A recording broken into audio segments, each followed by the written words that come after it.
Good morning. I want to say on behalf of the entire City Council, again, I'm Joel Clark from the Denver City Council. On behalf of the entire City Council, thank you for coming today. I see community members and community leaders. I see our awesome Vision Zero partners in the room today, and it really means a lot to have you here for the discussions that we're having. We're all here this morning because our friends and our families are being killed in serious and getting serious injuries in traffic crashes in our city.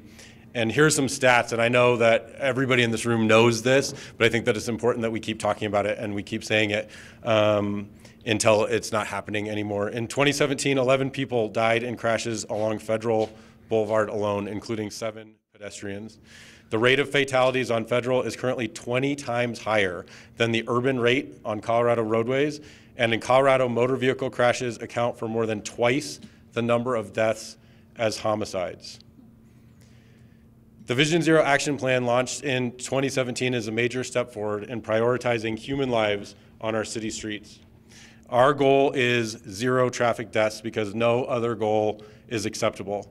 Even one death is too many. The loss of life in traffic accidents is a tragedy, and traffic deaths are preventable. And safety must be the most important consideration for our streets. We must and we will do better. The Vision Zero Action Plan lays out 70 specific actions to save lives and create safer streets over the next 5 years. Vision Zero best practices include design elements like multimodal street standards, restricted parking near intersections, leading pedestrian intervals, slow zones, and median refuges. It's the city's responsibility to protect all of our transportation system users. We continue to focus many of Denver's Vision Zero efforts in areas with lower incomes, high concentrations of seniors and people with disabilities, low rates of vehicle ownership, high obesity rates, and high numbers of schools and community centers. A large portion of the high injury network of streets are in these areas, including many along Federal Boulevard. When the Vision Zero Action Plan launched in the fall, the city committed to taking action on Federal Boulevard. To expedite safety improvements, we're coordinating closely with our partners. The city has convened a Federal Boulevard task force, which includes members from Denver Public Works, from CDOT, from DPD, and other critical stakeholders. Today, you'll hear from Vision Zero advocates from communities across the nation, as well as Denver's Vision Zero team. They'll talk about what they're doing to make our streets safer. We also welcome and encourage your questions, and as you heard earlier, there are cards on the table so that we can learn from each other today. If you have questions, put them on those cards. Staff members will be collecting them, and we'll make sure that they get addressed during the panel sessions. Traffic deaths are preventable. And with your help through the Denver Vision Zero Action Plan and partnerships inside and outside of our city and our community, we can, we will, we must get to zero. Thank you so much for being here, for dedicating your time. I know time is a resource that is very scarce. And so the fact that you are here today to be a part of this conversation and help move us towards that goal is really important to me. It's really important to the entire City Council. It's really important to everybody, all of the employees who work really hard at the city to do this. We can't do this without community members and community leaders and without our task force partners. So thank you, thank you, thank you. So before we get started, I want to hang the mega microphone, hand this over to Skylar McKinney, who is the Director of Public Relations and Government Affairs for today's sponsor, AAA Colorado, to say a few words. So welcome up, Skylar. Thank you. I think that when people think about AAA, you're probably a lot like me, right? You think of tow trucks, of emergency roadside assistance, and we're proud that we provide safety, security, and peace of mind at the roadside. But as I look back at the history of our organization, we were founded in 1921, 1922 as the Rocky Mountain Motorists. And if you look at our first advocacy, our first really lobby effort. It was, hey, the people are starting to use cars, and we have all of these dirt roads. You get stuck in the mud. It's impossible to get anywhere if you own an automobile. Our infrastructure is not appropriate for this, and it's not safe. So our first big public affairs push, and that's really what AAA is to me as an advocacy organization, was we numbered Colorado's first highways. We donated the roadsides for those highways to the state of Colorado because we recognized, hey, the automobile is we think, the future of transportation, and that's why we're here as part of the American Automobile Association. I think you fast forward today, and certainly we care about motorists. And in Colorado, generally people at a certain point in their life will be a motorist. They might stop being a motorist. They might be a motorist again. But I think the transition that's important here is this idea of mobility, right? That as an advocacy organization, we want to be responsible advocates for safe mobility. And there's no greater initiative for that than Vision Zero. And looking at what Denver's doing is exciting for us as an organization because I think it does represent the future.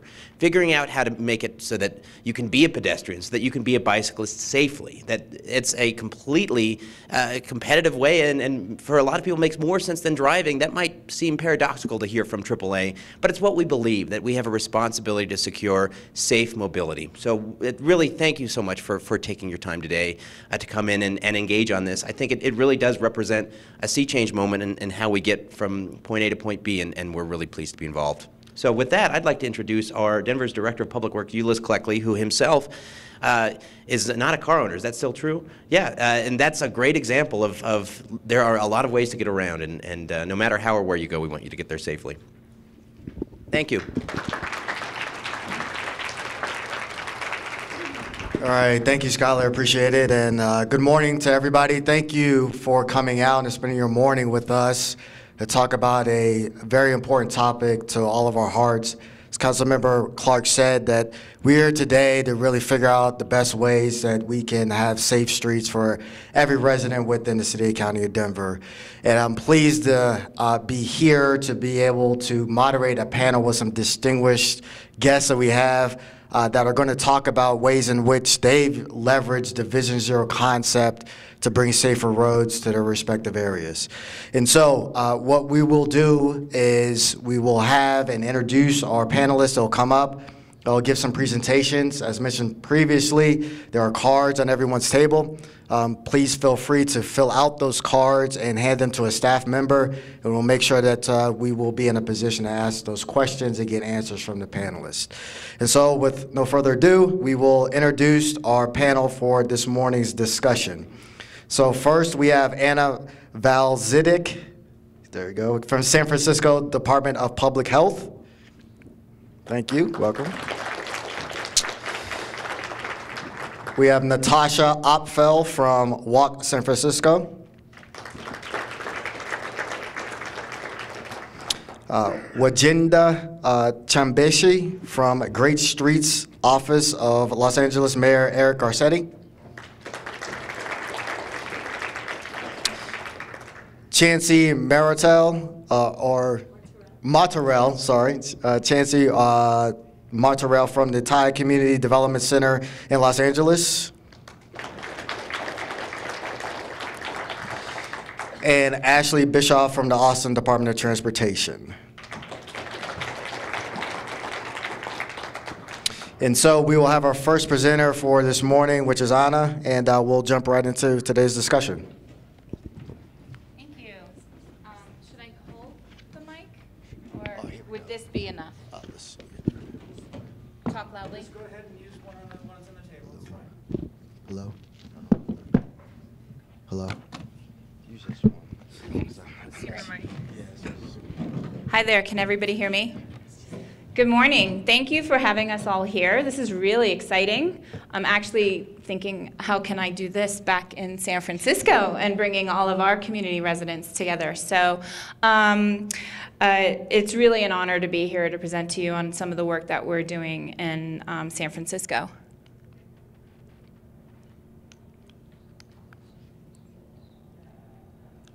There we go. Oops. So since I'm the first one to speak on this panel, I thought I would start with just a a shared understanding of what Vision Zero is. So I've been working at the San Francisco Department of Public Health for 16 years. And when I started, this was the traditional approach, that traffic deaths were inevitable. It was the price of moving goods and services. And we had to prevent collisions.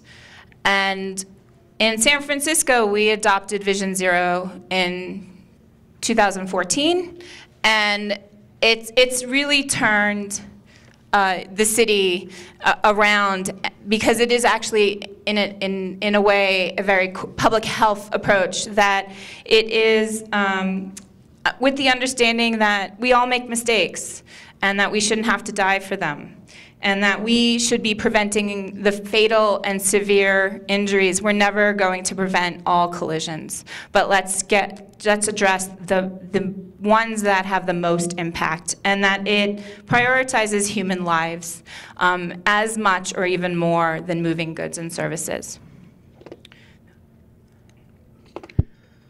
So at the Department of Public Health, we have several roles in Vision Zero. We have about 8 to 10 staff working on Vision Zero in various capacities. My colleague, Megan Weir, is the co-chair of the Vision Zero Task Force, and she's the lead for all of the data and evaluation that we provide. I am the lead for the community engagement and education, and I'm really impressed with all the work that you're doing here in Denver. Our whole focus in the branch that I'm in is called the Community Health Equity and Promotion Branch, and it is all about working with community residents on addressing the health issues that are most impacting their neighborhood, and that includes tobacco control, healthy eating, active living, and of course Vision Zero.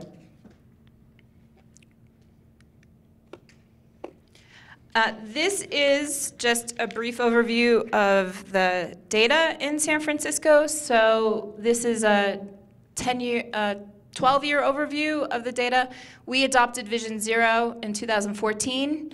And last year, on average prior, it's been about 30 deaths a year. And you can see the blue is pedestrians, the yellow is bicyclists, and the green is motor vehicle, and that includes motorcycles, scooters, people driving in the cars, either the driver or the occupant. We had last year a record 20 deaths in San Francisco. That is the lowest recorded number of traffic-related deaths in the history of San Francisco, and that's about 100 years.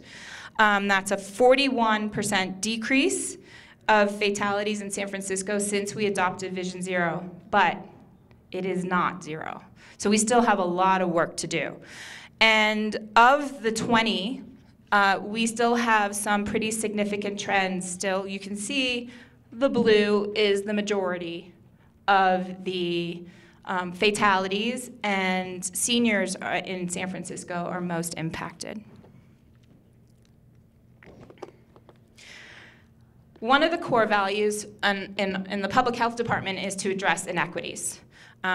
We are not doing our job if we don't address inequities for our most vulnerable populations. And so we really, for Vision Zero, are focusing mostly on people walking and people biking, because they're the ones that are most vulnerable on our roads, and our data shows, at least for walkers, that they're the ones bearing the most impact. And that is true for seniors, and we're just starting to compile data on people with disabilities, because my colleague Megan has done an amazing job of linking police records with the trauma center records, and the trauma center is the one that records people with disabilities. So we're able to start looking on the impacts of that community. When it comes to age, in San Francisco, seniors suffer a disproportionate rate of the traffic fatalities. We have the really lucky that we have no youth fatalities, but you can see about half of the people over 65 have died in traffic related crashes, and for people 50 and older, it's almost 80%. So using this data, we're able to focus our efforts on where the problem is most needed. This is a growing trend in California. I actually believe it's a trend nationally because people are aging in place. So we need to address this and design our communities to get ready for this growing trend in age. And also, in terms of pedestrians, walking is really important to senior health. It's the easiest thing you can do. You don't have to get a gym membership. You just need a good pair of shoes, and you can go out. But it is our responsibility to make sure that it is safe for all of our residents, including our seniors, to do so.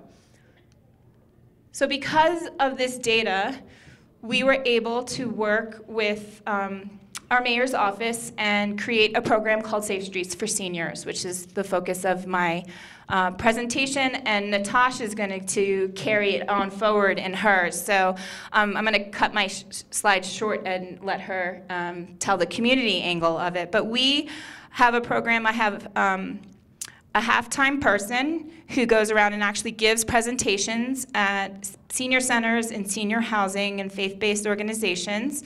And she is fluent in both Cantonese and Mandarin and English, so we're able to deliver culturally competent presentations and educate not only seniors, but senior service providers on what Vision Zero is. This is a community that requires a lot of face-to-face outreach. It's a different communication channel than, say, younger people who are more on social media and things like that.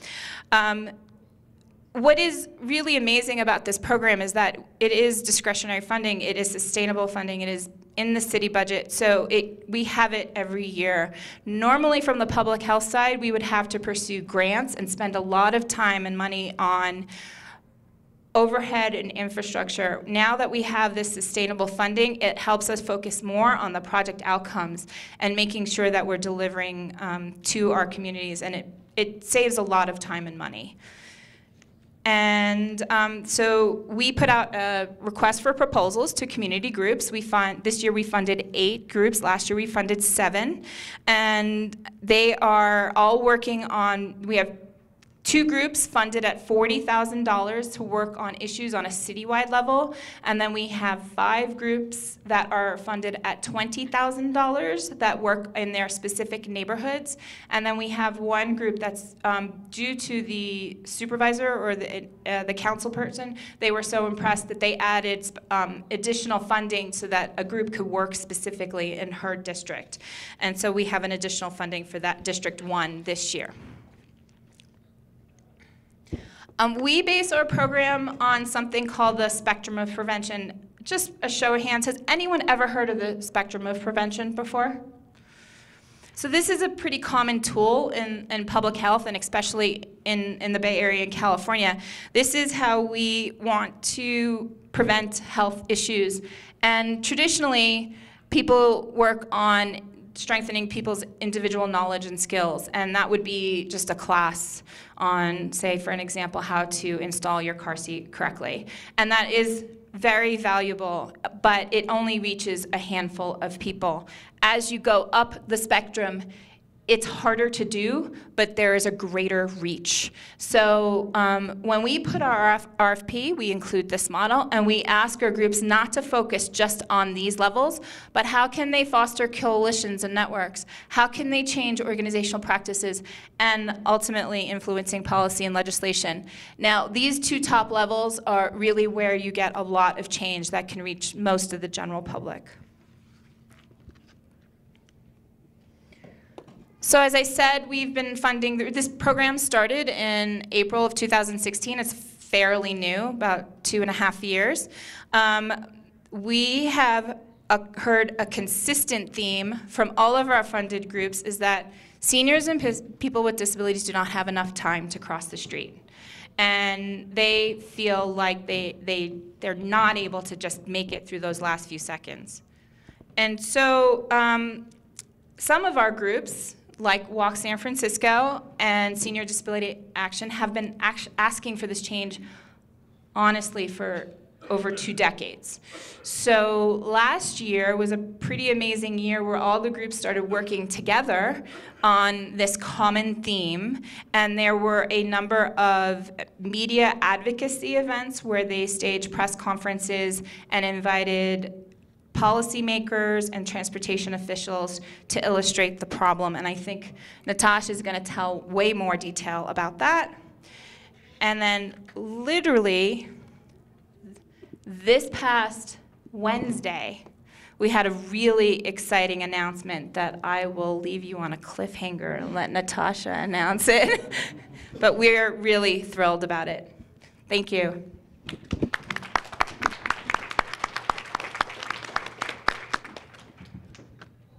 Try to hold all these things.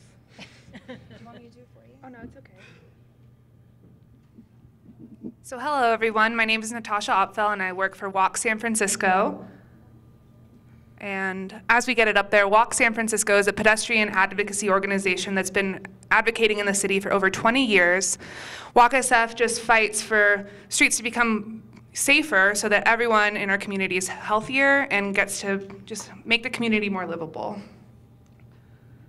So the title of this is Walk San Francisco does a lot of stuff, but what we've been most involved in and what I've been most involved in for my time working there is this fighting for time, getting seniors and people with disabilities more time to cross the street.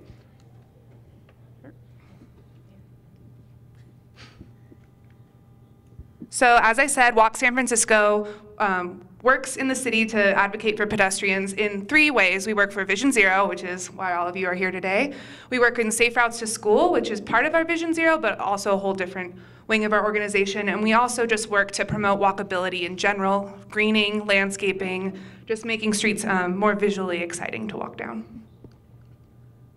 So Walk San Francisco leads San Francisco's Vision Zero Coalition. It's a group of 40+ community-based organizations, neighborhood groups, CBDs, merchant groups around the city. Many of these organizations are located on high-injury corridors. Oh, I know.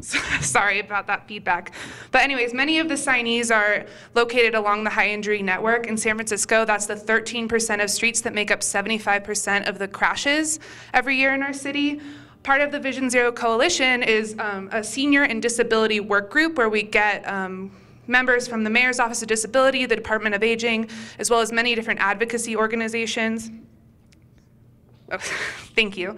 Many different other advocacy organizations on this senior and disability work group. One of our main partners is Senior Disability Action. Next slide. Who Anna mentioned a little bit before. They're a group of senior and disability advocates that educate seniors and mobilize them to fight for their individual rights and social justice issues in their communities.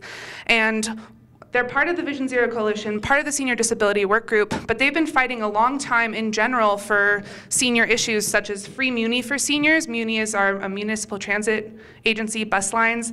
They won a campaign to get free rides for the seniors, and they've been fighting for crossing time for a really long time. They also lead a transit justice group. So this transit justice group was funded by one of the Department of Public Health mini grants, and they were able to fight for many things, but the ones that they chose this last 2 years was signal timing. We hear over and over and over again that seniors in San Francisco do not have enough time to cross the street. As Anna said, seniors make up 50% of our city's fatalities, but only 15% of the population in San Francisco. Most of these crashes where they're being killed are happening in the crosswalks. Many people think that the crash fatalities are happening because of jaywalking or dangerous pedestrian activity, but for these seniors, they're being hit where they're supposed to be walking, where it's supposed to be safe. So we worked with SDA, Senior Disability Action, to figure out why seniors don't feel safe. Number one, over and over and over again, was not enough time. And when they are forced to rush, the falling, tripping, making a bad decision, all these factors come into account. So Senior Disability Action also did their own study, and they realized that the signal timing calculations in California were not being based to senior and disabled populations. They were being based on average pedestrians, which was a male, 35 years old, and how fast they were able to cross the street. Next slide. So the Senior Disability action, their task force, which WalkSF helped promote, were based in 4 neighborhoods. So this is San Francisco, the red is the high injury network, and they had 4 different task forces in 4 different neighborhoods. Bayview in the south right corner, Richmond in the top left corner, Tenderloin and Western Addition, which is that middle, and then Soma. And all of these are not only communities on the high injury network, but also communities of concern, which I don't really like that term, but our Metropolitan Transportation Commission labels these communities as having high factors of low-income residents, seniors, monolingual communities, immigrants, people of color, so on and so forth. So each of these communities developed a task force that had 10 to 20 community members meeting over a year's time, and they all organized their own campaigns. So this was the Bayview. They held a press conference and they invited politicians, news cameras, and had about 30 individuals from the community demonstrate that they did not have to cross the street on basically live television, and it was really impactful. This specific intersection, 3rd Street and Revere, is in front of a library near a school, and they were able to get this signal time increased the week after this presentation. 5th Street and Mission and Soma is kind of the downtown core of San Francisco. This is a giant transit hub. About two of the city's most populated transit lines cross this intersection. This is a beautiful picture of the seniors with their signs. We need more time to cross. More time equals more life. They were able to do this with a bunch of community-based organizations in that neighborhood. They got the major news channels out and the district supervisor for this organization, as well as city officials and transit engineers. Next. So Geary Boulevard and 25th in the Richmond, is this still working? Can everyone hear me? Okay, thank you. This is in a historically Asian community, and this was the community where the supervisor is so involved that they provided some of their own funding for that neighborhood into this pedestrian advocacy work. So they did another press conference, and this was a man that was hit a year before and is just finally walking again, and he was able to speak about his experience being hit on this intersection. Next. So the final culmination of all these actions was a large action at Masonic and Geary, an intersection that's seeing a BRT, bus rapid transit, emerging. It is at a Target, a Trader Joe's.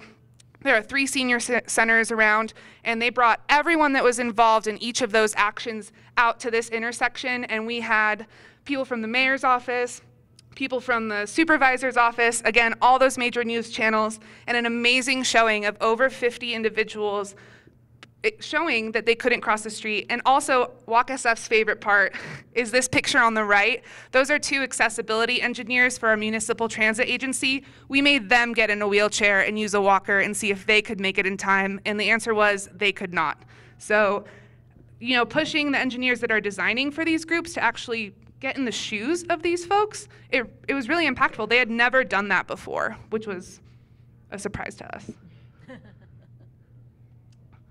So part of all of these advocacy actions, Senior Disability Action, again, being an organization in the city for 40+ years, they have a lot of experience in how to make these actions successful and how to get people to turn out. Next slide. Okay. So first of all, press. Press is super important to make, put on that pressure to our politicians. They were able each time to get the top 3 news networks and also the monolingual news networks for Spanish and Chinese speakers in our city. Politicians, sending out a press release and a press request, an invitation to the politicians that are in those neighborhoods beforehand, either getting one of their aides, getting them themselves there, just so they can see and be a part of this movement. We had really good feedback from, again, our District 1 supervisor. This is Sandra Lee Fewer. She came to each and every press conference from when we invited her onward. City staff, getting the engineers, like I said, that are usually in their cubes behind computers, crunching numbers, out and seeing how their designs affect, constituents in the city. This is one of the main traffic engineers in a San Francisco famous mad discussion with the leader of Senior Disability Action, talking about signal timing. Next. And then in San Francisco, we have a group called San Francisco Bay Area Families for Safe Streets. It's quite the acronym. This group started in New York City, and it's a group of survivors and relatives of people that have died in traffic crashes. This is a hugely influential group. They spend most of their free time advocating for traffic safety changes along corridors where their loved ones have passed away or where they themselves have been hit. We invited them to every press conference. This is Jenny Yu and her mom next to her who was hit along Geary Street. She now has a cognitive impairment. She is no longer able to eat, drink, or be by herself, and it has completely changed their lives. So having these people at these press events that can speak to their stories and speak to the impacts that these crashes have is a huge motivator for politicians and for engineers. Next. So all that hard work over the last 2 years paid off in a big way. The city gave us more time to cross citywide. It was really awesome. Next slide. And this is where the math comes in. So the city, we have the entire pedestrian phase, which is the silver person and the flashing red hand. It just became California law that it used to be illegal to start crossing on that flashing red hand. California made it legal with big help from Los Angeles to, you're now able to enter the street on that flashing red hand. So as soon as that law went into place, the city was able to say, hey, we can add more time to that flashing red countdown phase. So the walk interval is the silver man first, the ped clearance interval, that flashing red hand, that got changed. So it used to be 3.5 feet a second, it's now 3 feet a second. That's about 2 to 3 more seconds per intersection. So that's huge for our seniors. Next. So the thank you press conference, us as advocates in San Francisco, we complain a lot to the city. They hear us nagging all the time, asking for more. This was the first time we took time to say thank you. So us, Senior Disability Action, all the people that were involved with the press events beforehand, we wrote them a thank you card and just presented it to the chair of the Municipal Transportation Authority Board, the top 2 transit and traffic engineers, and we just said thank you, and we had a big celebration on the corner of Geary and Presidio Boulevard in the city. Next slide. And we just had everybody out on the street celebrating. We were going to show a video. We rewrote YMCA to being a thank you song, and that was really lovely. And again, news, politicians, top people at our municipal transportation agency, all there to celebrate this huge effect. And this signal timing goes into effect immediately, but it will take about 3 years to roll out and hit all of the various intersections we have in our city. First and foremost, the downtown core, and as we're getting this new data from the Public Health Department, we'll be able to implement the signal timing changes around areas that seniors and people with disabilities frequent, such as pharmacies, senior centers, libraries, parks, and so on and so forth. And that's just another picture. So thank you for listening to our story, and if you need to contact me, there's my info.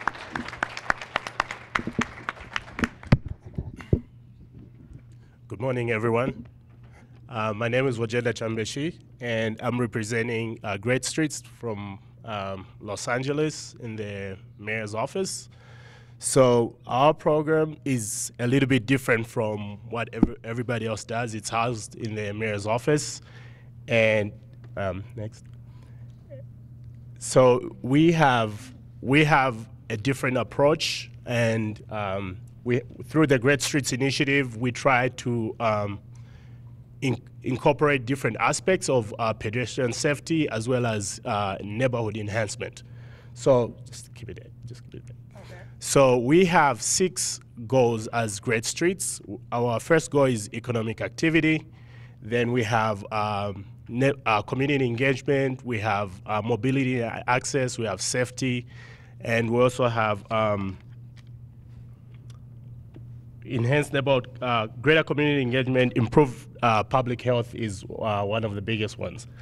So the next one. So what is our role as Great Streets? Since we are housed in the mayor's office, we kind of have the privilege to work with the city departments as well as community organizations. So we are outward facing as well as inward facing. So our role is to empower community members to be able to come up with ideas that shape their communities, their corridors in a way that they see safe. So we do not, we try to have them be the voice for those streets. So we empower them by giving them grants. So we have a grant program that we give out every year where when they apply, they get the money, but one of the biggest things they have to do is to incorporate safety and traffic-related improvements on their corridors. Next. No, before that. And we develop, and through the project, we try to develop leadership so that after the grant program, we just don't leave the grant program where it is. We create these community leaders that are able to advocate for their streets continually. So that, for example, for the grant challenge, we give build projects, we give them $500,000 for every cycle. And then from there, we create a partnership where we work with them on different grants and different funding opportunities. Next. Bill. So what is a challenge grant? So this is a project that we have, right now we have $1.5 million that is set out for the community members. Each community member gets $500,000. That is trying to do a build project. And the build project, actually what it actually does, it brings actual physical improvements on the corridors. So anything ranging from introducing crosswalks to installation of traffic signals and all those different amenities. And when we have a workshop for our partners where we train them and we give them a menu of options they would want to pick from that address traffic and safety, increasing economic activity, better public health. And then we evaluate these partners based on their capacity and their ability to deliver on these grants. And these are the things that they get from the grant challenge. We give them outreach funds, we give them economic assistance, they get transportation assistance through a consultant firm. So we work with MIG on this current round of challenge grants, and they help community partners to design safety improvements that are really needed in those communities. And then we create assistance like throughout the project where they are able to produce a technically sound project that can be implemented by the city. And then we help them with permitting. You know, working for, being in a big city like Los Angeles, departments works very independently. So it's very difficult for community organizations that do not have experience to be able to implement a project. So what we do in the mayor's office, we leverage our position and help community partners to be able to apply for permitting, understand codes and different other things that are more technical. Next. So like I said, we have two kinds of projects. The first one is a pop-up project. So for the pop-up projects, the community partners, they do not get the $500,000. They get anywhere between $10,000 to $13,000. And what this money does is that they use it for outreach and planning. And outreach is a very, very important part of it because that's how we collect data and understand the specific needs of the communities. So for a community group that's not ready to do a build project, they usually apply for a pop-up project. And what this does is that when they get the funding, they do a demonstration. So for this one is from Boyle Heights in Los Angeles, where the community said they needed a crosswalk on a particular intersection, but not just a regular crosswalk, but a crosswalk that is reflective of the community's character. So for this particular one, they had Lacho Liberadores theme crosswalk that they wanted installed in the community because it's a predominantly Hispanic community. And the community members came together and decided on which specific intersection they needed this particular crosswalk. And on top of that, there was still, proposed different improvements. So for this one, it was very interesting. We worked with an artist who created like kind of characters, silhouettes, and they put them on those crossing signs, which shows that this is a crosswalk. And it was very unique to the community. They had seniors walk with a walking cane. They had kids. They had a mother pushing a child in a stroller as the sign. And we hope at some point we'll be able to implement that and install it on this crosswalk. Next. And so, like I said, in the previous round, we were awarded 4 pop-up projects. One was on Hollywood Boulevard, which Chance is going to talk about a little bit more. And then we had one on 4th Street, which is one which I just showed you. And then we had one on Crenshaw Boulevard, and then the other one was in Wilmington. So what we try to do as we give out these pop-ups, we try to target communities that are low income, because usually because of agency issues, it's usually hard for community members that are in low-income communities to be able to express their needs because of all these competing priorities. You know, they do not have enough time to go out to community meetings or neighborhood council meetings, so they kind of do not have that voice when improvements or when projects are getting out. So we target those communities so that they can have a voice to be able to say what they really need through these pop-up projects. And the next one is the build projects, which is the one that gets $500,000 for now. We hopefully we might increase this, but what this does is that, so this particular picture is on Reseda Boulevard, which was one of our first Great Streets projects. So what we had on this corridor, we extended the sidewalk to increase walkability, and it was more artistic. So you can see we have like some design on the ground, and then we installed street furniture as well. And the biggest part of it was the installation of a bike lane. I know we can't see it, but it was one of the first protected bike lanes that was installed in Los Angeles.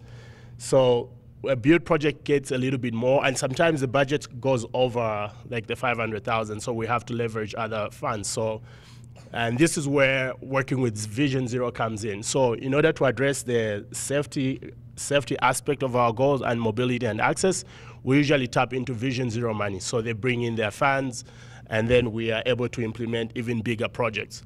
And one thing that I didn't mention in the beginning is that when we select these projects, we select them based on they have to be located in a high injury network. So that is a very much Vision Zero focused project. And what we like is that we have this component that is initiated by the community, the designs that are initiated by the communities, and we get to implement that through Great Streets, and Vision Zero, and kicks in like that. Next. So like I said, we gave 3 build projects for this particular round that we have. One was on Pico Boulevard, one was on Robertson, and the other one is in Van Nuys. And we try to spread out geographically because Los Angeles is so huge. And the money is not always enough to go around, but like we try to address all regions of the city to give them the funding. So go next one. So this is one of our first projects, which is on Cesar Chavez, which is in Boyle Heights as well. So what we did, you see, before we didn't have the Continental Crosswalk. We installed the Continental Crosswalks. And then we had painted curb extensions. So like Natasha was saying, like crossing the street is one of the biggest issues for most people. So what the curb extensions do is that they reduce the distance between one end of the street and the other. So instead of like taking 15 seconds for a person to cross the street, when you have curb extensions, you cut down the time to like 8 or 10 seconds. So they don't spend enough time in the street. So the Cesar Chavez was one of our flagship projects, and it was really successful. And people have been have expressed that they would actually want to move from like a painted curb extension to actually a concrete painted extension. We do painted curb extensions to try out how it's going to work, but with the Cesar Chavez, we've been able to tell that it actually improves the safety, and people are able to cross on time. Next. So some of our successes as Great Streets has been like building capacity. So we have built partnership with different community organizations that were previously not in existence, but they were created because they wanted to go after this grant. And what that has meant is that they're able to apply for more grants because of our partnership, and we're able to leverage different resources just to direct to those corridors. We've improved different corridors like you saw in Reseda. The 3 things that I mentioned were just part of it, but we had artistic installations. We have, like Chancey might say, one of the proposals for their community was to reinstall a very historic mural in Thai Town. So those are some of the things that we try to bring out. And like I said, we built new partnerships and we've increased community engagement. So on average, each one of the projects contacted anywhere between 500 to 1,000 community members. And this is something that you don't normally have as a city. This is groundbreaking in a way that the mayor's office is spearheading this community engagement approach, where the community become the voice of what they want to see in their communities. Okay. And some of the challenges as well that we have learned throughout, we need to align and coordinate our city resources. Like I said, the city of Los Angeles is really big, and with different departments and with different resources. So we want to make sure that the projects that are being done by the Department of Sanitation or the Department of Transportation are coordinated in a way that they address specific needs that are needed in those communities. We need to increase funding. Like 500,000 is not enough to do a comprehensive build project for those communities. So we're trying to see if we can increase the amount of funding that we have. And we were excited for this budget cycle, which is supposed to kick in July. We got more funding to Vision Zero, which can be leveraged for Great Streets projects as well. And then we also want to bring out equity as one of the biggest components. I already said that we try to focus on these low-income communities that wouldn't otherwise bother the city to bring improvements. What we're trying to do is to increase their capacity by providing more technical assistance to those community groups, so that they're able to really understand what are some of the specific things that we can ask from the city, and what are the implications of some of those things. And and also one of the things that we want to do going into this project is we want to identify the capacities of different community groups. Prior to that, we just sent out the call for projects and they would apply, but we didn't do a good job in assessing what can they deliver. If they can't deliver, what are some of the specific things they need to deliver the project. So these are some of the things that we do, and it's unique. It's uniquely positioned because being in the mayor's office, and the mayor's office is the one who signs the budget and appoints the general managers in the different departments. It gives us the leverage to bring different departments even inwards. One of the things that we do is we have a working group between all the different departments in the city of Los Angeles, and what we try to do is to ensure that whatever projects they work on is coordinated so that there's no duplication of work, and so that they can also leverage the resources they have as a city. So that's something that we are proud of, that we convene a working group meeting with the different departments every 3 months so that they can discuss the different projects. Right now we're only focusing on the projects they have on the great streets, but we hope that we can expand this, and this can be a model of just having a general conversation in a city like Los Angeles, where these departments almost operate independently. All right. That's it. Thank you.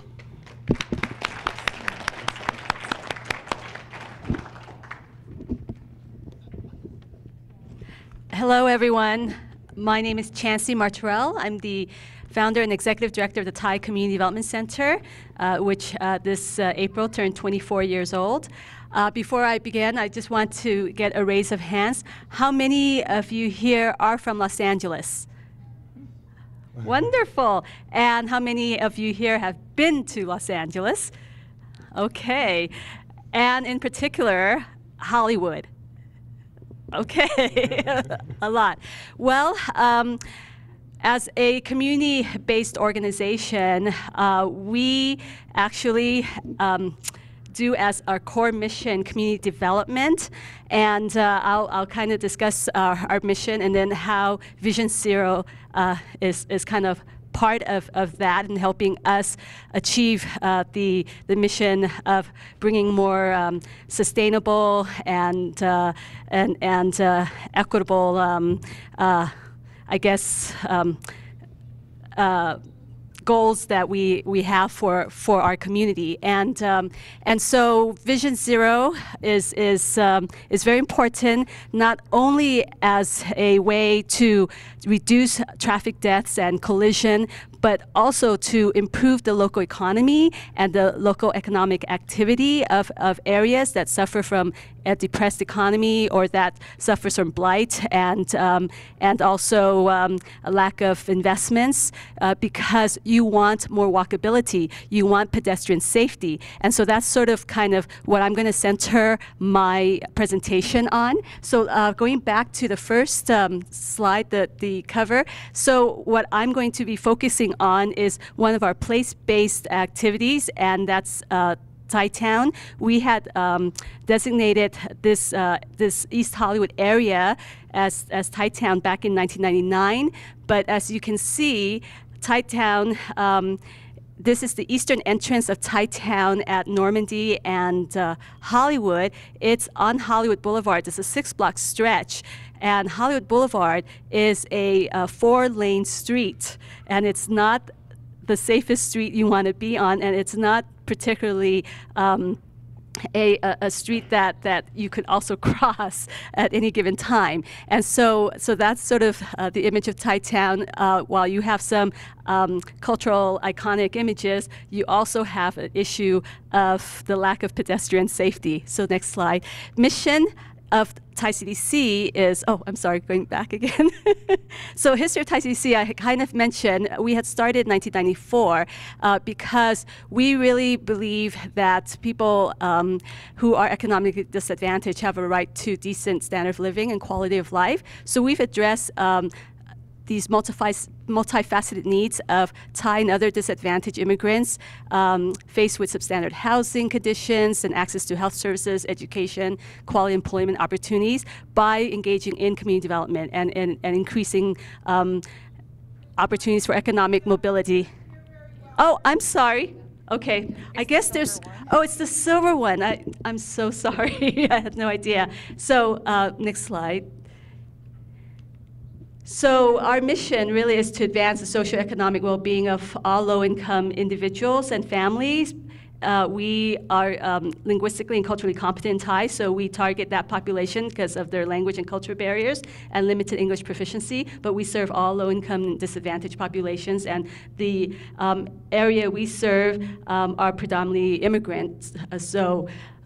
While we address their economic needs for affordable housing and access to education and economic opportunities, we also have a very broad definition of community development that is very comprehensive. It includes human rights advocacy, affordable housing, access to health care, promotion of small businesses, neighborhood empowerment, and social enterprises. So we're very, very multi-purpose as well. Next slide. And so, as I mentioned earlier, one of the campaigns that we were part of was this designation of the East Hollywood area as Thai-Town. It started back in 1992 in the aftermath of 2 crises that had left devastation in its wake in the city of Los Angeles. That was the 1992 civil unrest, or better known as the LA riots, and then in 1994, the Northridge earthquake. And so we essentially started this campaign back in '92 to try to not just rebuild that part of Los Angeles, but an area that has served historically as a port of entry for Thai immigrants going back to the late 50s, and an area that has suffered blight and neglect and urban decay and depressed economy. And so Thai-Town would be not just an active assertion of our own community's consciousness, but it would also be a cultural destination and utilizing cultural tourism as a vehicle for economic development. And so, of course, here are images of the ribbon cutting back in January 2000 after we got and won the official municipal designation of Thai-Town for East Hollywood. And we are the only official Thai-Town in the country. And we put up our Gateway monument, and we did a 5-mile marathon, and that's back then Councilman Eric Garcetti, who's now our mayor, who participated in that marathon. And then in 2008, we received and applied for and received the federal designation of Preserve American Neighborhood for Thai-Town. But what does all this mean? It means that if you're going to want to promote this community as a cultural destination, you want it to be walkable. You want it to be safe for pedestrians, because that's how you're going to improve the local economy. And fortunately, we are also in a transit-oriented development because we are surrounded by the Metro Red Line. And so you'll see here coming up, so there's basically the connecting red lines there that goes through our community, but connects us to all the other Asian ethnic enclaves too, like Koreatown and Chinatown, and also parts of historic Filipino town. And here you have the western entrance of Thai Town at Hollywood and Western. So you see it's literally on Hollywood Boulevard. And where's the pointer here? Oh, the pointer. So here you have a mixed-use development called Holly West Promenade. And what you have above are senior residents, because it's affordable senior housing. And below are all the shops, retail commercial spaces. Here is the Hollywood Western Metro stop. It's the red line. But here, down here is Hollywood Boulevard, 4-lane street, which is a dedicated secondary highway, and not many crosswalks in between. Only at major intersections do you have streetlights, like at Western and Hollywood. And of course, Western is also a secondary highway. And then yet you have senior housing right here, and here above the Metro stop is affordable housing for low-income families. So it's great that they're above the Metro stops. They come down, take the Metro, but the seniors here are having a difficult time getting across. So next slide. And so yeah, these are just images of Thai Town that I wanted to present. They told me to put a lot of visuals in there, so go ahead. Oh, next, before that. So not only are we trying to create a cultural destination, but we're also using Thai Town as a strategy for equitable development and trying to help us meet our goals of sustainability. And so we essentially are trying to place the well-being and quality of life of people in this community as paramount, and our development, any revitalization of Thai Town should address the fundamental needs of the residents for decent jobs, economic security, and affordable housing. And immigrants really play a role in the development and revitalization of this area of East Hollywood, because this is a very multi-ethnic community. It's rich in cultures and languages. We have predominantly Armenian, besides the Thai community and Latinos who are in this area. And Thai Town is not just a point of interest, it's all of this. Historic and commercial center, cultural destination, it's about neighborhood revitalization and community building, cultural preservation. So the list just goes on. But most importantly, I want to emphasize the health and wealth zone of this area. Next slide. Being in a transit-oriented district. So, you know, by calling it a health wealth zone, I mean, you're promoting improved health in the transit-oriented district because, of course, you're reducing greenhouse gas emissions and the carbon footprint. And by improving and increasing wealth, we are providing economic opportunities to do that and trying to promote the creation of micro-enterprises and small businesses and boost the local economy while we're making it into a cultural destination. And this is how we will be measuring the success of Thai Town, how it contributes to the overall community development process and satisfies basic rights for economic security. But the first and foremost thing that we need to address is safety, and that's where Vision Zero comes in. And if we can address that, it can achieve these three things for Thai Town: the empowerment component, education, and entrepreneurship. And so these are just some collage of images of Thai Town that I wanted to share with you.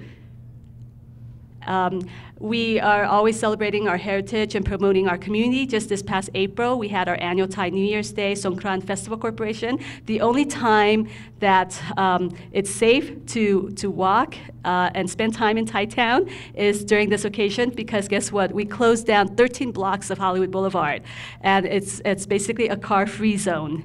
And this past April 22nd, when we held the Songkran Festival, we actually had 400,000 people coming to the festival, because it also coincided with Earth Day, and metro rides were all free. So we usually get about 100,000 people visiting, but this time we broke a record. We had 400,000 people, and it was car-free that entire day. So we want to continue to promote and market these cultural heritage events and festivals because really it's helping us also really leverage community resources and historic assets for economic development, and they have intangible and tangible benefits, but we need to make it walkable. So yes, so how do we achieve these sustainable cultural heritage tourism goals? Well, we have in our arsenal the people, the culture, the history, and the place that is Thai town. And this will strengthen our community. So this is where Great Streets then come in, and the mayor's office and where Wajenda and his colleagues come in. We then were awarded Great Streets grant to do a pop-up demonstration lab on Hollywood Boulevard in Thai town. And this was in an effort to achieve Vision Zero. It was, of course, a competitive grant. We were awarded, and what I liked about the kind of mayor's office take on Vision Zero is the fact that it's also emphasizing how Vision Zero can promote economic activity and strengthen small businesses and help them grow while we make the streets safer, and also promote cultural destinations while we're preserving the culture and empowering the neighborhood. Next slide. Yes. So we did a lot of outreach and engagement with our community and planning to make this happen and to really get this pop-up project done in a way that is really fitting for Thai town in the cultural context. So here are some of the engagement activities that we had with our community. Next slide. And, oh, silver microphone, I'm sorry.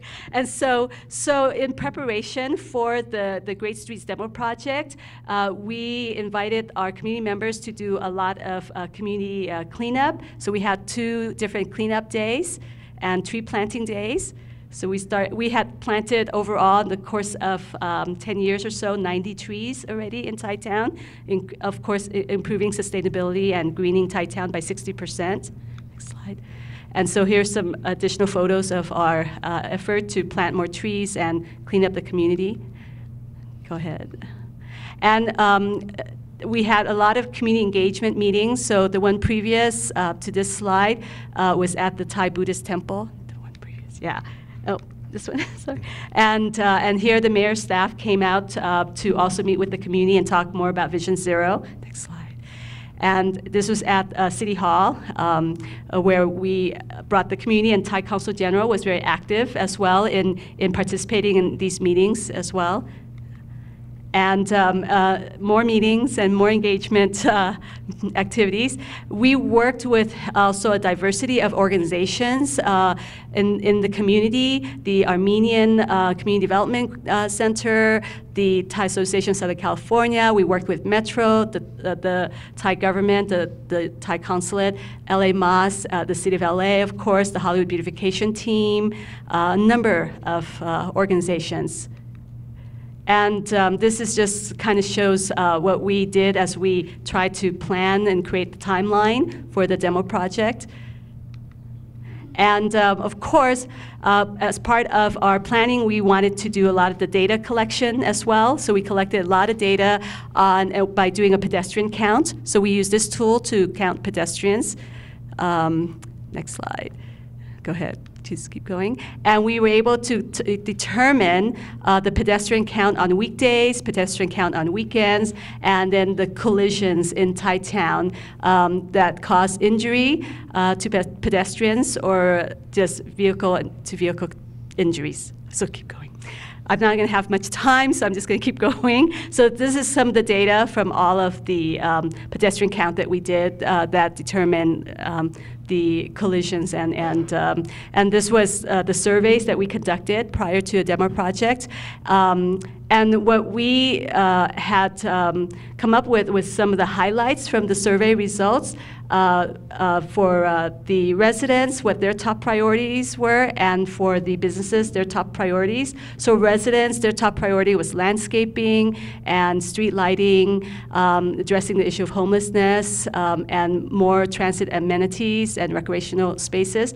For the businesses, their top priorities were parking, also dealing with homelessness, landscaping, and community safety, crosswalk safety, I'm sorry, and the last one was the improvements in sidewalk. And we had, in our demo project, demonstrated different types of enhancements and activities, like the crosswalks, the decorative, the Thai stylized crosswalk. We had parklets. We had all kinds of activities, and the surveys showed that we had a majority actually wanting the crosswalks, the decorative crosswalks. So we're going to keep going. Oh no, going back to the, going back again. Okay, going this. Yeah, so this was kind of the mapping and the plan that we created of how we're going to present our demonstration project. I'm totally timed now, and Ashley's next, so I'm just going to keep going until, oh no, right here, the one before. Yeah, this is kind of our outreach flyer that we use to get people out, and next. I'm almost there. No, I'm sorry, I should. So this was how we put in the temporary decorative crosswalk. You can see the before and after, next slide. And the aerial view of what it looks like along the 4-lane highway. And some of the other enhancements we had, like the mural. And so, yes, so this is sort of how we want to see the future of that western gateway to Thai-town, with all our trees, with the decorative crosswalks. Next slide. I'm almost done. And this is at the metro stop that I mentioned, Hollywood and Western. And that metro stop, how we're improving health in addition to not just greening Thai-town and being in a TOD. We also have weekly farmers markets, Mondays and Thursdays. And then coming in the very near future is our Thai-town Marketplace, which is our business incubator and social enterprise at that Hollywood Western Metro stop as well. So that will be opened in September. So that's, yeah, so just go ahead, and I'm not going to go over that. And this is just images of what our marketplace will look like. So these are sort of all of the plans that we have in mind to make this area a cultural destination, and then actually make it safe, and at the same time boost the local economy. So thank you.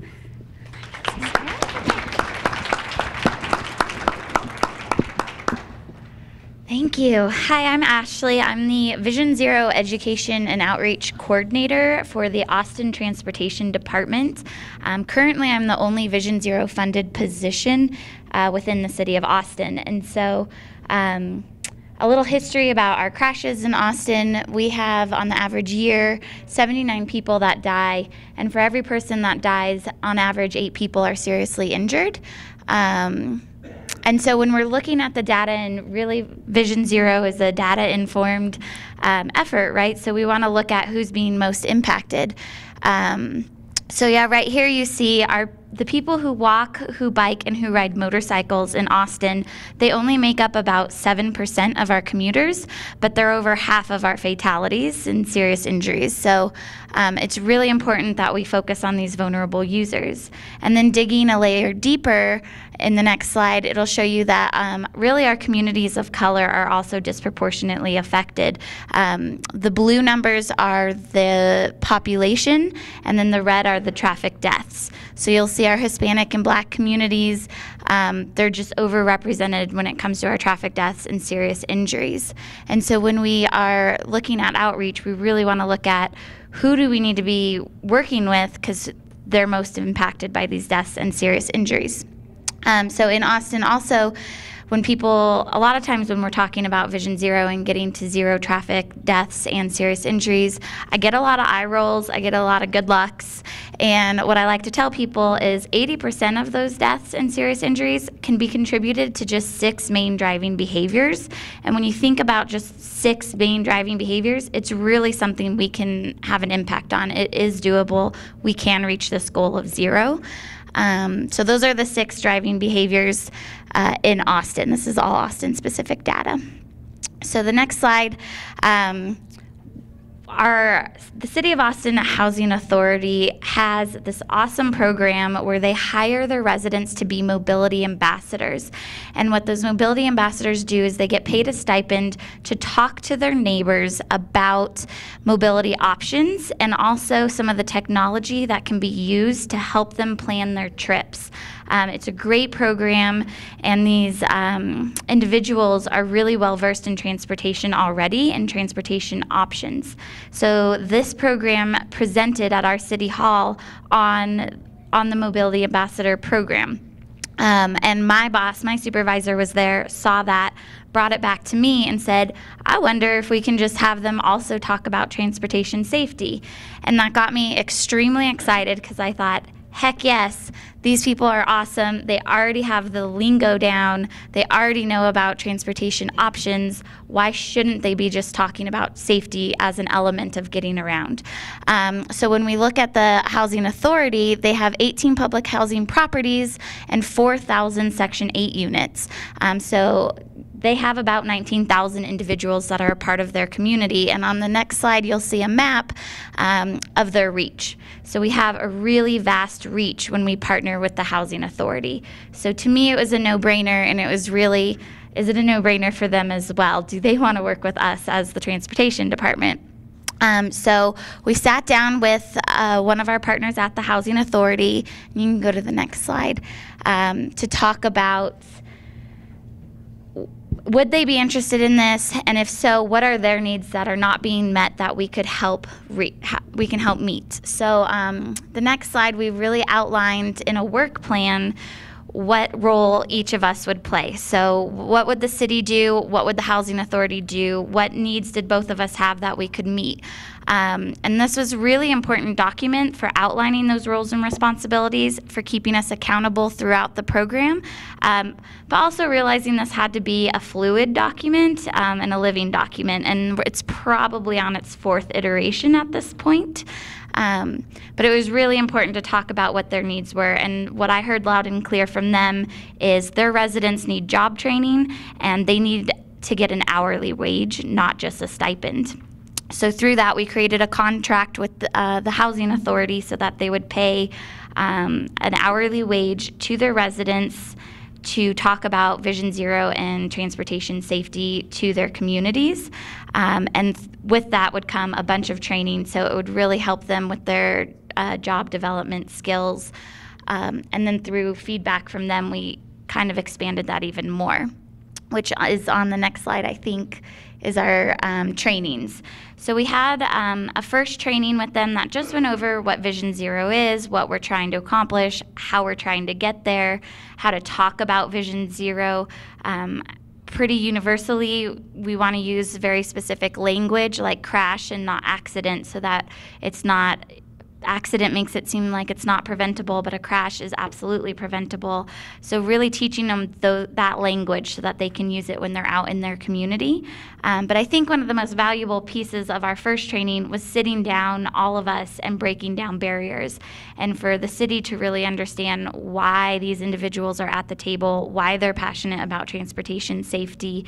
And it really set the tone for the rest of the training and the rest of the program, knowing that they don't need to learn about traffic deaths and serious injuries. They're very well versed in that. They live it every day on their streets. And what they really need is information on how best to talk to the public when they're out there talking about Vision Zero and transportation safety, and really boosting their confidence. That came out of the first training. So then they had a second training that was positive influence conversations. And this was something the Housing Authority actually hosted on our behalf to talk to the residents. It was really a professionalism training, and that's what it came down to.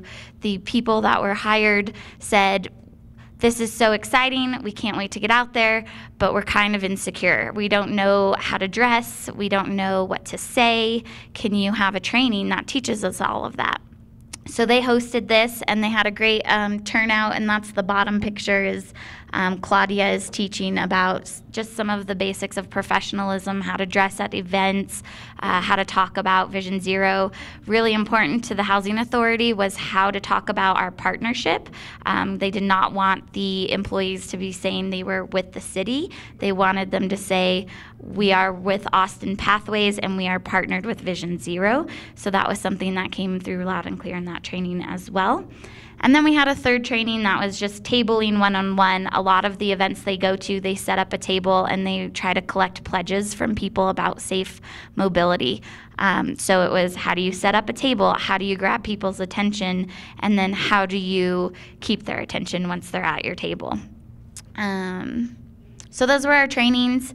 Once they were trained and up and running, we had one individual specifically, this is Ernesto, and he has gone to over 15 events, reached approximately 5,200 individuals.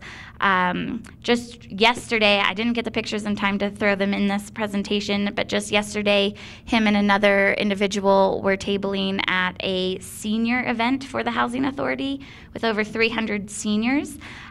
They had a congressman and our mayor sign our pledge and got to take pictures with them. So a really cool opportunity for these individuals and a great resume builder as well. So that's our outreach. They're going to tabling events. We also talk to them about, you know, these are the events that we have that we would like your help with, but what do you think you should be doing? And they have resident leadership meetings at each one of their properties. And so Ernesto got on every one of those agendas and went and spoke to each one of their resident council memberships about Vision Zero, about the pledge, about how to get involved with transportation safety. So that was really great.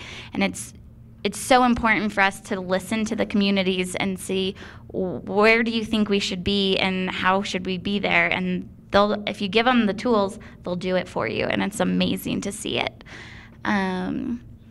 So just some successes and lessons learned.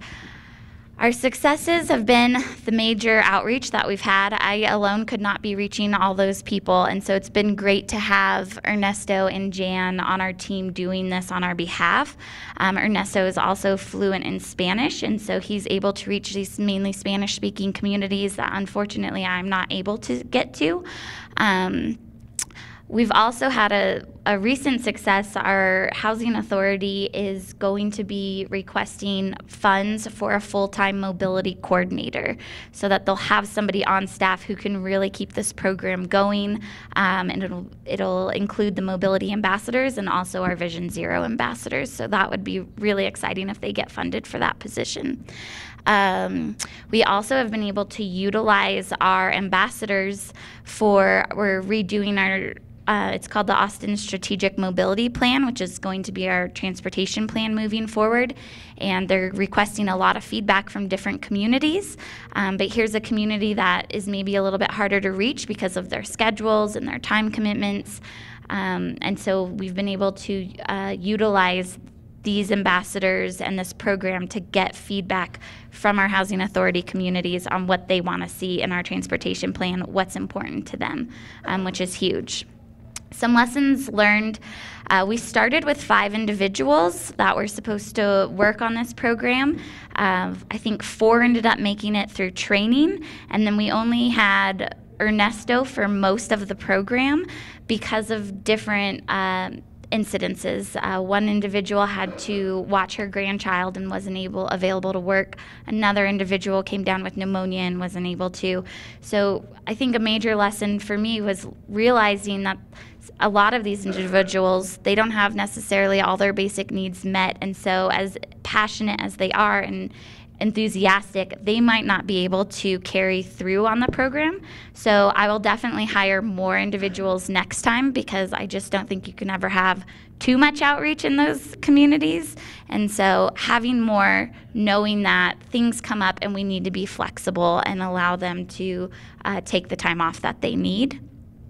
Also, I think next time I will hire the individuals directly to the city if we're able to do that, because I think going through a third party made it really difficult for the individuals. They didn't know who they needed to answer to, where their schedule was coming from, and it just made it a little bit more confusing than maybe it needed to be.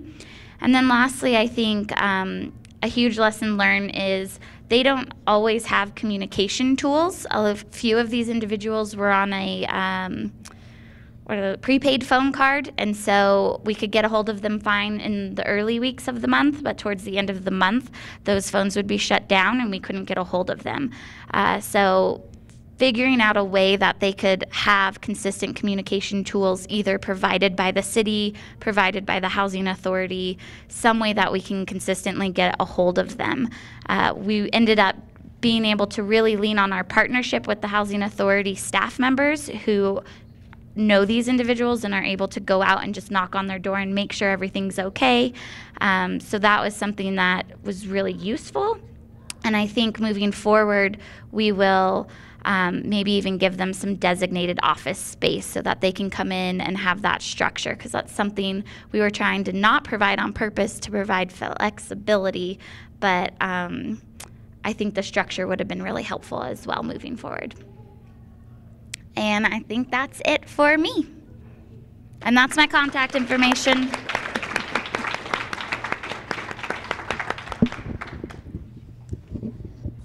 All right, great presentations. I learned a lot just in this period of time. Can everybody hear me in the back?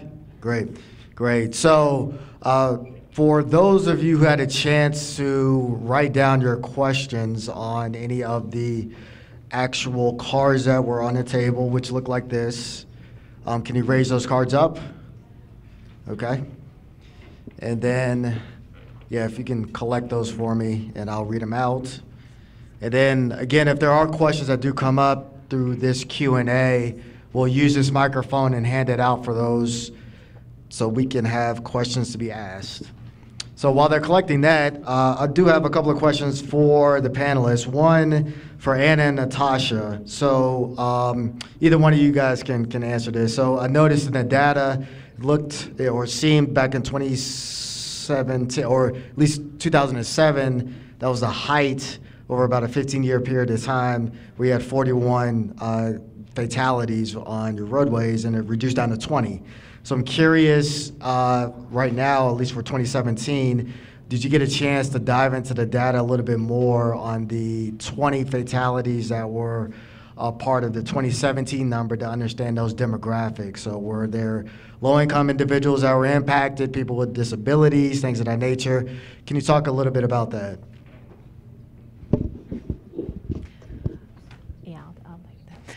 So can you hear me in the back?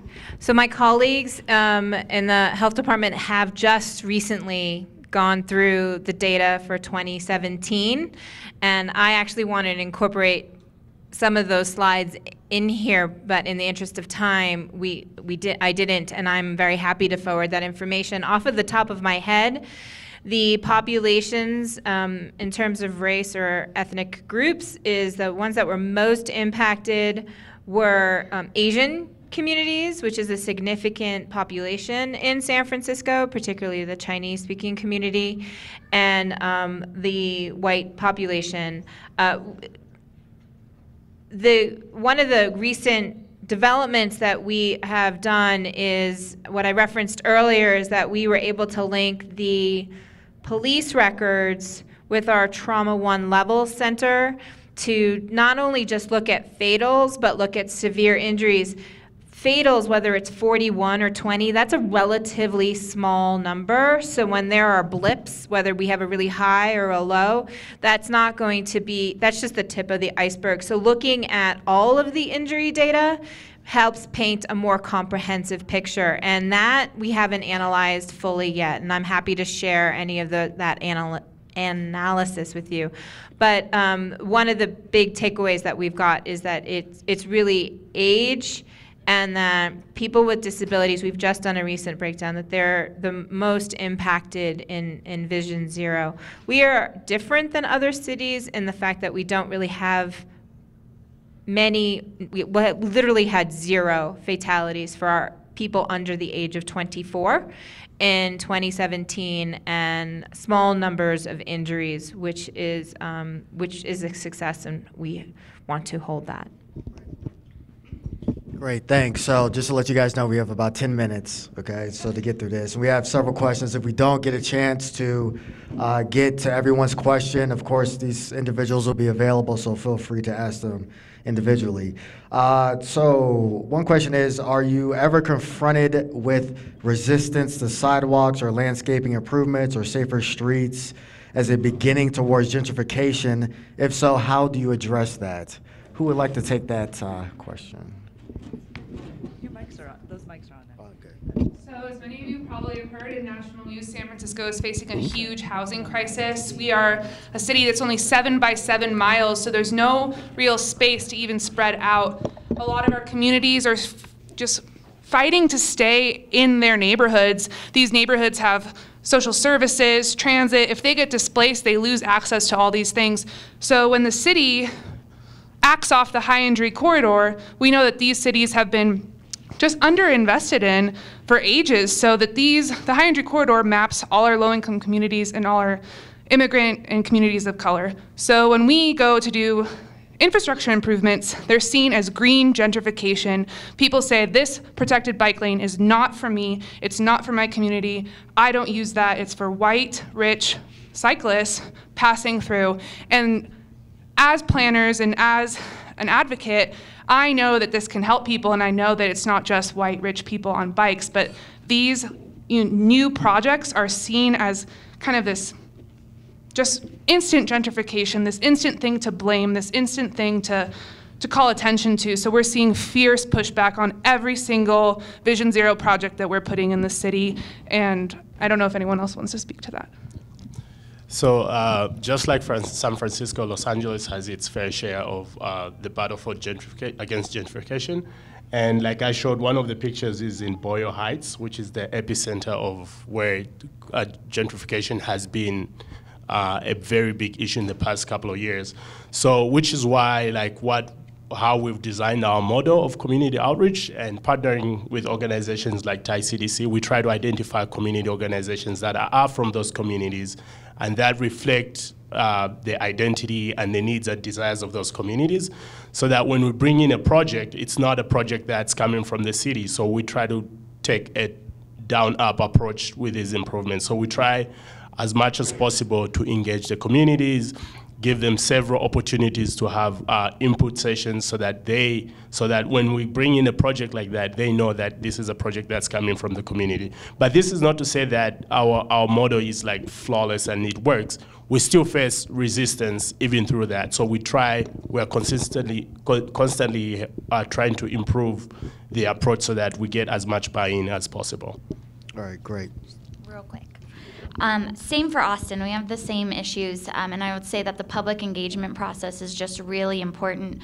We had one project that was pushed back on pretty heavily, and it just changed the way we do outreach. So now anytime an infrastructure project that includes green infrastructure is going down, our designers are going to those communities multiple times with the design plans. They roll them out on a big scroll, and anybody in that community is able to come and write down what they think should stay or should change. And that's really helped the community feel ownership of the project. All right, great. So this was a quick one from Natasha. So this is with regards to the implementation for the signal timing changes.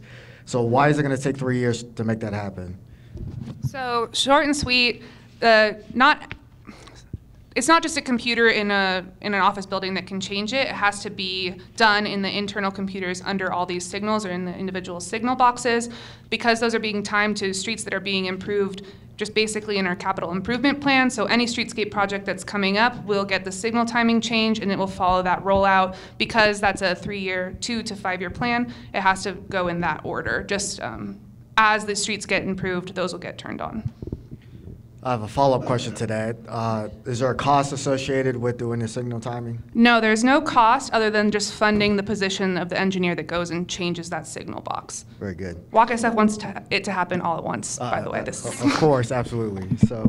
For, I think this is for you, regarding the pop-up projects, can a neighborhood adopt a intersection? Do the painting of crosswalks, I guess, or are they included as a part of the pop-up projects?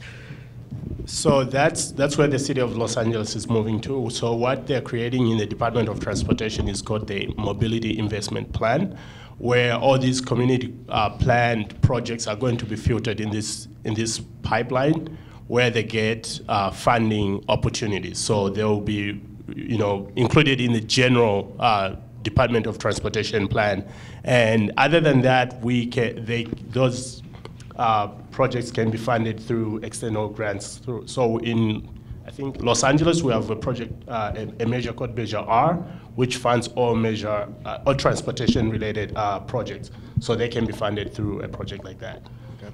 And great. And just to piggyback on that, so there's the $500,000 that is associated with the grant in its entirety, right? Yes. Okay. So what's like the average grant that a community would get? So everybody gets the $500,000. Okay. So everybody gets that if they're doing a build project. A pop-up project gets anywhere between $10,000 to $13,000. So, but on top of that, like I said, we leverage Vision Zero funds. So we are able to tap into what Vision Zero has. So because all our projects are on a high injury network. So if the community members suggested a crosswalk or a signal or anything like that, we straight go into Vision Zero, and the other $500,000 can be used for other beautifications like tree planting, street furniture, and art and things like that. Okay, thanks, Rajendra. Yeah. To that. So there was something that I meant to say earlier in my presentation, is that this money that goes out to the community is sometimes considered a soft cost and is always questioned. But this helps build that community capacity and helps counter those critiques such as gentrification. And it's so much cheaper than some of these multi-million-dollar infrastructure projects that we're talking about. So I, of course, think that it's worth the time and the investment into the community to help build that capacity and bring that counter voice so that we can get these projects built. All right, great. So I think this will be the final question. So Chauncey, there you go. So we have one question for you. Is the Business Improvement District or any other community funding helping to fund Thai-Town? Very good question. We deal with that funding issue for Thai-Town every day. Building Thai-Town and revitalizing Thai-Town, takes a lot of funding, and we've been able to receive some beautification grants from the City of Los Angeles, for example, that helped us put up the cultural monuments like the Upson-C Thai Angel Gateway and the decorative Thai stylized lampposts, the Kinara lampposts. For example, a lot of the fundraising is also in the Thai community, and the Thai government also provides some support because it promotes Thai culture and Thai heritage and what have you. But we, of course, worked with the city and got this grant from Great Streets to do the pop-up, and that helped us with the community outreach engagement, the data collection, the surveys, and all the temporary enhancements that may lead to like a build-out project in the near future. But unfortunately, we do not currently have a business improvement district, which could help sustain the development of Thai-Town, because unfortunately, after 4 campaigns to get a business improvement district, we've been unsuccessful in getting property owners who are predominantly non-Thai, because most of the businesses that are Thai-owned, the business owners are tenants. And so because property owners are not Thai, they don't want to be assessed the fees. If we were to have those fees generated from those assessments, that could keep up the beautification, the cleaning, and all of the repairs and maintenance and trash pickup and all that, and security. But for now, it's Thai CDC raising money from the community and getting grants and getting, and then also just improving the local economic activity in the area, because we ourselves, as a community development organization, I mean, we have our farmers markets, and then now we're going to open our Thai Town marketplace. So those are major grants, mostly, and tax credits. Great. Well, thank you. I think that's going to conclude our Q&A. Let's give a round of applause to all our panelists. So now we're going to transition into the recognition of the Photo Voice Project Artist. So I'm sure you've seen some of the pictures outside in the lobby. It's a great indication of how people's perspective about the ways folks were able to get around or not able to get around Federal Boulevard. And this was a actual effort that took a month long that was really sponsored by the Denver Department of Public Works, the Denver Department of Public Health and Environment, and Denver Technology Services Department for the city, in partnership with Walk Denver and the University of Denver. And so there were a lot of effort, a lot of workshops that were put into place, and a lot of participants that took time out to really articulate and illustrate where their perspectives were as it relates to walking and traveling along the Federal Boulevard corridor. And so what I would like to do, I guess, Michelle, maybe have you come up and introduce folks, or have folks come up who are part of the photographers and artists that made up this effort, so we can recognize these individuals for the great work that they've done. And then we'll turn it over to Sherry Gurley to say a couple words about this effort, and then we'll get ready for lunch. Excellent. So the participants didn't necessarily know they were going to be called up. If you feel comfortable calling up, we do have a photo book to present to you as a thank you for your effort in the Photo Voices project. If you don't feel comfortable coming up, feel free. You can stand up, or we will also deliver the photo book to you as well. So at this time, anyone who would like to come up who is part of the Photo Voices project, please come on up, and Euless will hand you a photo book. And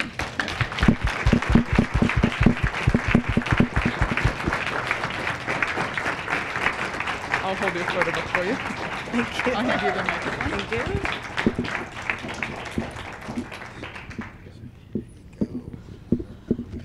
Thank you. Okay. Hello, everyone. Like I said, my name is Sherry Gurley. I'm in the Marlee neighborhood off of Federal. I want to start by thanking you all for taking the time out of your weekend to be here today. You're proving this is an important discussion to have, and I believe that if we work together, we can find appropriate solutions to the traffic safety issues in our communities. This is obviously important to all of you, and I would like to take a moment to tell you why it's important to me as well. I was born and raised in Denver, more specifically off of Federal Boulevard. My dad has lived in the same house for over 50 years. As a child, we rode buses, we walked, we biked, almost everywhere, but crossing Federal was not allowed. My parents knew the danger of the street, even though my brothers and I had friends who lived across the street. We were not allowed to go over there unless we were supervised. While this may have worked when we were kids, as I grew up, it was no longer an option to simply avoid the busy road. We had to learn how to safely navigate as pedestrians, bicyclists, and eventually drivers.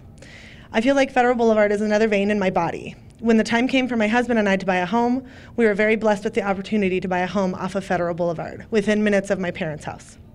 This road connects me to my family, friends, work, and social life. I spend so much time on Federal, I feel like I know every pothole, every stoplight, every food truck, every neighbor. The thing I love about Federal is how it ties us all together. This is also the thing that I fear. We are using this boulevard to get to where we're going. We all have different lives, different priorities, but no matter who you are and what you're doing, we need to make safety our #1 priority. We all share this road, and we owe it to ourselves and each other to make our community safe. Today you're going to see pictures from myself and my peers who live and work along Federal Boulevard. Our hope is to showcase what makes us feel safe and happy, and what makes us feel unsafe or what can be improved upon on Federal Boulevard. I've learned so much from this experience, and I was honored to be a part of the Vision Zero project. I sincerely hope that you leave this forum today with new resolve to improve your community and the roads we share. In the words of Sonia Johnson, we must remember that one determined person can make a significant difference, and that a small group of determined people can change the course of history. Thank you again for your time and energy.